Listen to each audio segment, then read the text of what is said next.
these coins were from Travancore, which is where my dad had come from when he migrated to Delhi from Kerala. He must have just kept a few as probably a memory of his times in Kerala. And he's in Mumbai, lives with me now. He's 91 and he came to Delhi in 1948. And the coins of those times are already in some ways extinct because they're British coins. I think he was trying to just sow a seed and leave behind a little bit of a legacy, which I'd take care of and hopefully use as a trigger for something more, and it's really what happened. I have acquired a few more Travancore coins since, but the collection went in the direction of Mughal coins.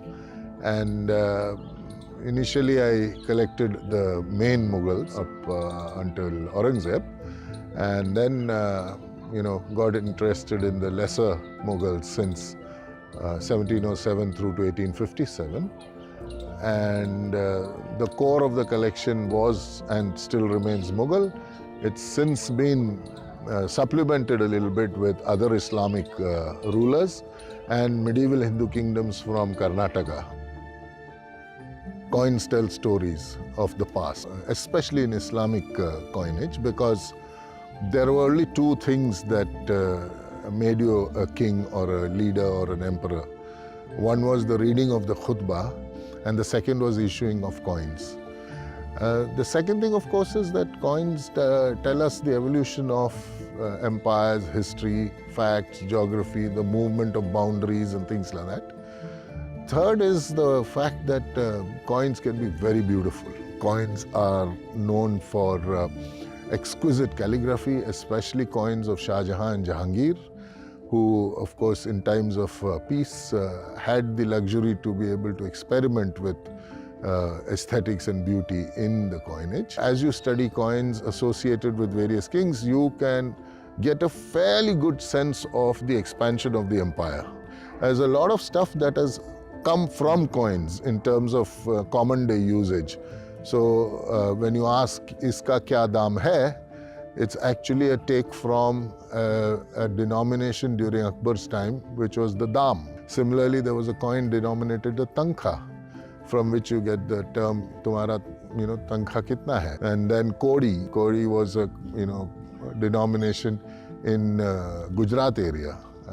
And from there, the lowest denomination was actually a physical shell, seashell. And the real lowest denomination was a damaged seashell, so a phuti kaudi. In the Sarmaya collection, there are about a little over 3,000 coins. And, like I said, the bulk of it is the Mughal. There are some beautiful Ilahi coins of Jahangir. Post Akbar's departure, Jahangir continued the term Ilahi, which is the term associated with the new religion that Akbar had formed.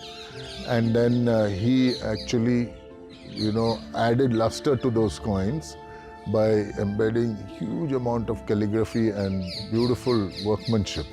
So there are really some visually spectacular coins.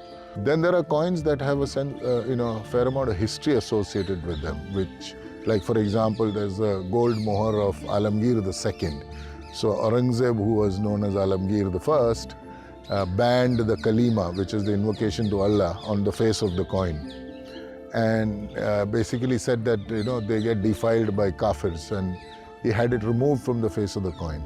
And Alamgir II, which, was ironical, the namesake, who came a couple of generations later, actually reintroduced the kalima. So we have the first reintroduced kalima gold mohr in the collection. Then there are some rare ones. For example, the only known coin in the public domain of one of the pretender emperors called Nikusir. This is the only known coin in the world. So there are 29 people last known to have issued coins in the Mughal pantheon, and I have coins from 28 of them.